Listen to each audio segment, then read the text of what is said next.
والصلاة والسلام علی رسول اللہ۔ معزز ناظرین، السلام علیکم ورحمۃ اللہ تعالی وبرکاتہ۔ آپ دیکھ رہے ہیں سحر جیو کے ساتھ اور میں ہوں آپ کا میزبان اویس رضا قادری۔ ہمارے پیارے آقا صلی اللہ تعالی علیہ وسلم کے ایک صحابی کے گھر کسی نے سری بھجوائی۔ سری سمجھتے ہیں آپ، جو ہم کھانے میں کھاتے ہیں، سری بھجوائی۔ انہوں نے قبول فرمائی۔ تھوڑی دیر بعد سوچا کہ شاید میرا پڑوسی اس کا زیادہ حقدار ہے۔ انہوں نے وہ سری اپنے دوسرے ہمسائے بھائی کے ہاں بھجوا دی۔ انہوں نے قبول کی۔ تھوڑی دیر بعد انہیں بھی شاید یہی خیال آیا کہ میرا بھائی شاید مجھ سے زیادہ مستحق ہے، تو انہوں نے ایک سری دوسرے کو بھجوا دی۔ غالباً 5 یا 7 گھروں سے گھومتی گھومتی وہ سری پھر اسی گھر میں پہنچی جہاں سے چلی تھی۔ یہ ہے صحابہ کرام کا پڑوسیوں کے ساتھ حسن سلوک۔ ناظرین، آج کا جو موضوع ہے وہ بہت ہی دلچسپ ہے، رشتہ پڑوسی کا پڑوسیوں سے۔ یہ بہت اہم مضمون ہے، بہت اہم موضوع ہے۔ انشاءاللہ آج اس موضوع پر ہماری گفتگو ہوگی۔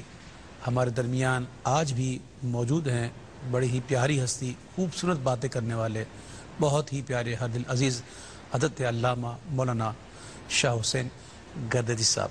السلام علیکم ورحمۃ اللہ وبرکاتہ۔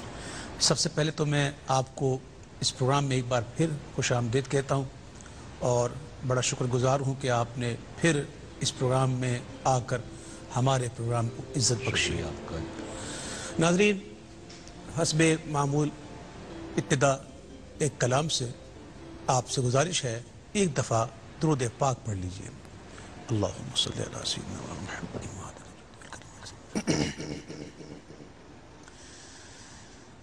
الہی مدد کر، مدد کی گھڑی ہے،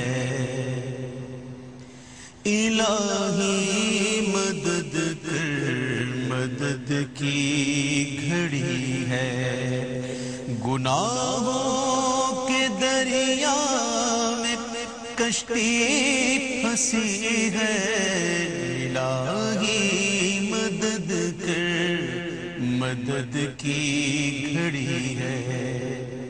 اور یہی بات ہم نے بڑوں سے سنی ہے، یہی بات ہم نے بڑوں سے سنی ہے، نہ ہو بندگی گر تو کیا زندگی ہے، نہ ہو بندگی گر تو کیا زندگی ہے۔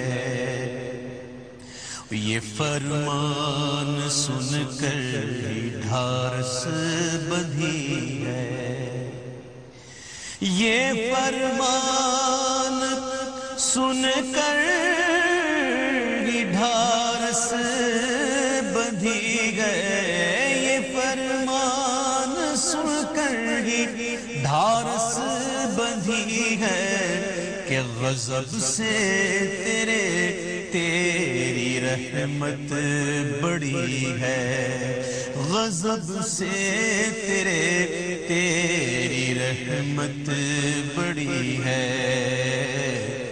اے ابر کرم آ برس جا، برس جا، اے ابر کرم آ برس جا، برس جا، اے ابر کرم آ برس جا، برس جا، عجب آگ عصیاں کی مجھ میں لگی ہے، عجب آگ عصیاں کی مجھ میں لگی ہے، عبید رضا نیکیوں سے ہے خالی، عبید رضا نیکیوں نیکیوں سے ہے خالی، گناہوں میں حاصل اسے برتری ہے، گناہوں کے دریا میں کشتی پھنسی گئے، الہی مدد کر، مدد کی گھڑی ہے، لب مصطفیٰ سے خدایا سنا دے، لب مصطفیٰ سے خدایا سنا دے، عبید رضا نار سے تو بری ہے، عبید رضا نار سے تو بری ہے۔ الحمدللہ رب العالمین۔ اس کے ساتھ ہی ناظرین ہمارے ساتھ ایک کالر ہیں، دیکھتے ہیں کون اور کہاں سے۔ السلام علیکم ورحمۃ اللہ تعالی وبرکاتہ۔ وعلیکم السلام اویس بھائی۔ جی ریحانہ بات کر رہی ہوں ملتان سے۔ جی جی، یہ آپ نے جو بھی کلام پڑھا ہے، یہ جو حالت چل رہی ہے حالات ملک کی، آپ بالکل اس وقت اللہ سے ہی مانگ سکتے ہیں اور ہم کیا کہہ سکتے ہیں۔ میں ایک گزارش یہ آپ سے کرنا چاہوں گی، اس پروگرام کے آخر میں اگر آپ دعا کر دیں تو شاید کسی کی اللہ سن لے۔ ہم تو بہت روتے ہیں، بہت دعا مانگتے ہیں، مگر ہمارے شہر کو جیسے آگ لگ چکی ہے، کہیں نکل نہیں سکتے، کچھ ضروری کاپی تک لینی جانے ہو کہ بچہ صبح اسکول جائے گا یا کیا، تو بہت پریشانی کا عالم ہے۔ ضرور دعا کیجیے گا۔ بہت اچھا کلام آپ نے پڑھا ہے اس وقت۔ بہت شکریہ، آپ کی پسند کا بہت شکریہ، اور انشاءاللہ دعا تو ہوتی رہتی ہے، یہ بھی دعا ہی تھی۔ آپ کا بہت شکریہ۔ السلام علیکم حضرت علامہ صاحب، آج کا ٹاپک آپ نے سنا، پڑوسی کا رشتہ پڑوسیوں سے۔ سب سے پہلے میں یہ جاننا چاہوں گا کہ پڑوسی ہوتے کون ہیں؟ بسم اللہ الرحمن الرحیم۔ آپ نے پڑوسی کی بات کی ہے، کون ہوتے ہیں؟ یہ اجمال ہے، اس کی تفصیل چاہیے۔ ایک پڑوسی اللہ کا ہوتا ہے، جی، ایک علماء اسلام میں ایک بڑے عالم ہیں، ان کو جار اللہ کہتے ہیں، جار اللہ زمخشری۔ تو جار اللہ کا مطلب اللہ کا پڑوسی ہے۔ وہ مکہ مکرمہ میں ایک طویل عرصہ رہے، اس کی وجہ سے کہ اللہ کے گھر کے پڑوسی ہیں، اللہ کے پڑوسی ہیں۔ لیکن ایک پڑوسی اللہ کا وہ ہوتا ہے کہ جس کا دل اللہ کے ساتھ ہوتا ہے، جس کا جسم اس زمین پر ہوتا ہے، سبحان اللہ، وہ بھی پڑوسی ہے۔ اور ایک پڑوسی وہ ہے جو حضور اکرم صلی اللہ علیہ وبارک وسلم کا مکہ مکرمہ میں تھا، اور ایک پڑوسی آپ کا وہ ہے جو مدینہ منورہ میں تھا، سبحان اللہ، بلکہ مدینہ سارا آپ کا پڑوس تھا۔ حضور اکرم صلی اللہ علیہ وبارک وسلم جب اس دنیا سے تشریف لے گئے تو پھر بھی آپ کے پڑوس میں کچھ لوگ آ گئے ہیں، اور وہ لوگ جو ہے وہ حضور اکرم صلی اللہ علیہ وبارک وسلم کی حیات کے بھی پڑوسی ہیں، اور اس کے بعد جو زندگی ہے اس کے بھی پڑوسی ہیں۔ تو لہٰذا آپ نے کس پڑوسی کے بارے میں بات کہی ہے، یہ ذرا محل نظر ہے۔ میں یہ سمجھوں کہ شاید آپ نے اس دنیا میں جو لوگ رہتے ہیں، ایک کا گھر دوسرے گھر کے ساتھ ہوتا ہے، تو اس پڑوسی کی بات کی ہے۔ تو چلے پھر ہم اس پڑوسی کی بات کریں۔ جی، میں اسی پڑوسی کی طرف آ رہا تھا، اور مراد میری یہی تھی۔ آپ نے جس گفتگو کی بات کی ہے، یہ تو پھر اتنی بڑی اور لمبی بحث ہے کہ یہ تو اتنے محفل میں ہم سمیٹ نہیں سکتے۔ انشاءاللہ پھر کبھی اس ٹاپک کے لیے ایک پروگرام کریں گے۔ اس وقت میں جو ہمارے ہمسائے ہوتے ہیں، میں اس کے متعلق پوچھنا چاہتا ہوں۔ دیکھیں، اس دنیا میں آدمی رہتا ہے، یہ ایک معاشرتی مسئلہ ہے کہ انسان خود جو ہے مل جل کے رہنے والا ہے، اور جہاں پر بھی آدمی رہتا ہے، جس زمین پر رہتا ہے، اس زمین کا بھی کوئی حق ہوتا ہے۔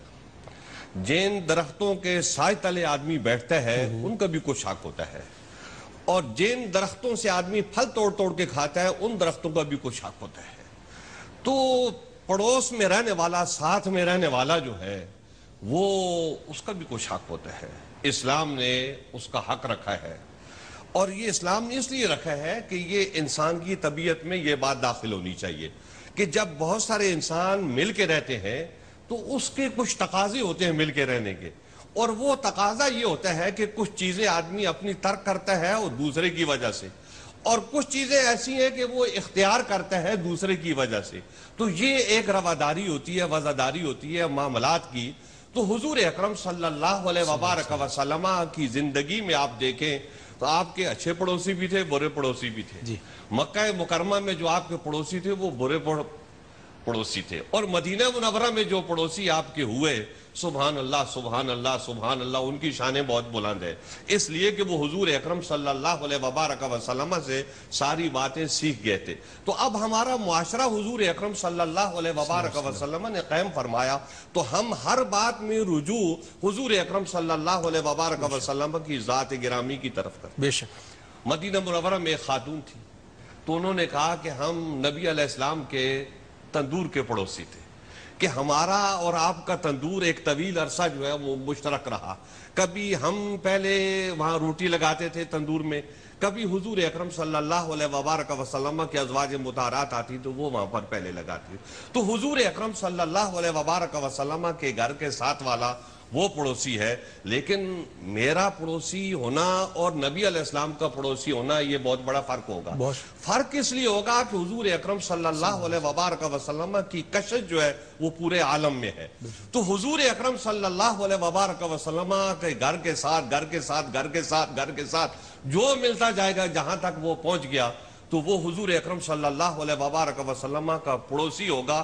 اس لیے کہ پڑوس کی نسبت نبی علیہ السلام کی طرف جا رہی ہے، تو میری تجھ سے نسبت بڑی چیز ہے، خدا دے یہ دولت بڑی چیز ہے. تو حضور اکرم صلی اللہ علیہ وبارک وسلم کے دور مبارک میں جو پڑوس تھا وہ اس نظام سے تھا کہ یہ ایک گھر ہے، یہ دوسرا گھر ہے، یہ تیسرا گھر ہے، یہ چوتھا گھر ہے. شکریہ. اس طریقے سے پڑوسی ہوتے تھے، اور وہ آپس میں مل جل کے رہتے تھے، کیونکہ راستہ مشترک ہوتا تھا، اور بعض اوقات کنواں جو ہے وہ بھی مشترک ہوتا تھا، یعنی پانی بھی مشترک ہے، راستہ بھی مشترک ہے. تو یہ سارے پڑوسی جو ہے یہ حضور اکرم صلی اللہ علیہ وبارک وسلم کے دور میں تھے، اور حضور اکرم صلی اللہ علیہ وبارک وسلم نے ان سب کے حقوق متعین کیے ہیں اور رہنے کا ایک طریقہ کار متعین کیا ہے. آپ نے جو گفتگو فرمائی، میں اس میں مزید ایک سوال کروں گا، لیکن پہلے لیں گے کال. کون ہے ہمارے ساتھ؟ السلام علیکم ورحمۃ اللہ وبرکاتہ. وعلیکم السلام ورحمۃ اللہ وبرکاتہ. اویس بھی مہرا بات کر رہی ہوں لاہور سے. جی اویس جی، ایک تو آپ کا سب سے پہلے پروگرام بہت زبردست ہے اور آج کا موضوع بہت اچھا ہے. سب سے پہلے مجھے ایک بات بتائیں جی، کہ آپ کے پاس ایسی کون سی لائن ہے جو آپ کی لائن بہت جلدی مل جاتی ہے؟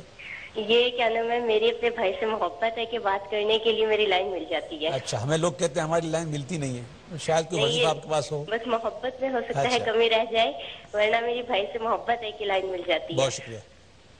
اور آج کا جو موضوع ہمسایوں کے حوالے سے انہوں نے لیا، میں ایک بات کرنا چاہوں گی اس حوالے سے. جی جی. کہ اکثر ہم لوگ یہ دیکھتے ہیں کہ کالونی میں ایک جگہ رہتے ہیں اور بڑے بہن بھائیوں کی طرح پیار محبت سے رہتے ہیں، لیکن جہاں بچے آپس میں لڑتے ہیں کھیل کے دوران، وہاں ہم لوگ ایک دوسرے سے بےدید ہو جاتے ہیں. بچے تو لڑ کر سائڈ پر ہو گئے، کل وہ دوبارہ کھیلتے ہیں، لیکن والدین کو یہ سوچنا چاہیے آپس میں لڑنا نہیں چاہیے، تھوڑا سا اطمینان رکھنا چاہیے. ہم لوگ ایک دوسرے جو والدین ہوتے ہیں وہ لڑ پڑتے ہیں. جی، میں یہ میسج دینا چاہوں گی والدین کو کہ آپس میں نہیں، اپنے مزاج مزے مت پیدا کریں، ایک ہی جگہ رہنا ہے اور کام بھی ایک دوسرے سے پڑتا ہے، تو تھوڑا سا اطمینان رکھیں، اس کو حوصلے سے برداشت کریں. دو بچوں کی غلطی ہوتی ہے، صرف یہ دیکھنا کہ بس جی ہمارا بچہ صحیح ہے، یہ بات نہیں ہوتی. آپ نے بڑی اچھی باتیں کی ماشاءاللہ. اور میں آپ سے عرض کروں کہ بچوں کے اندر کئی خصلتیں ایسی ہوتی ہیں جو بڑوں کو بھی اپنانی چاہیے. بچوں کو دیکھے بچے لڑتے ہیں نا تو تھوڑی دیر میں وہ بھول جاتے ہیں اور پھر مل جاتے ہیں. تو کئی خصلتیں ایسی ہیں، بچے جہاں جگہ ملتی ہے سو جاتے ہیں، جو ملتا ہے وہ کھا لیتے ہیں. تو یہ بچوں کی کئی خصلتیں ایسی ہوتی ہیں جو بڑوں میں ہونی چاہیے. ہمارے مفتی صاحب بیٹھے میں اور ناظرین بیچ میں ہمارا ایک وقفہ آ رہا ہے، اس لیے ہم جو ہیں انشاءاللہ ایک سوال ہے وہ مفتی صاحب سے ضرور کریں گے. مفتی صاحب نے بڑی جو گفتگو کی، اس میں ایک مفتی صاحب میں عرض کروں گا کہ ہمسائے کی جو حدود ہوتی نا، حدود، میں اس پر گفتگو کرنا چاہ رہا تھا کہ حدود کتنی ہوتی ہے. وہ ہمسائے جو ہمارے ہیں، جس میں پہلے گفتگو فرمائی وہ نہیں، جس میں ہم رہتے ہیں جس معاشرے میں، تو کتنی حدود ہے کہ وہ ہم سائے میں آئے گا، اس کا ہم جواب لیں گے آپ سے، لیکن ایک بریک کے بعد ناظرین ملتے ہیں ایک بریک کے بعد، امید ہے آپ انشاءاللہ یہی رہیں گے۔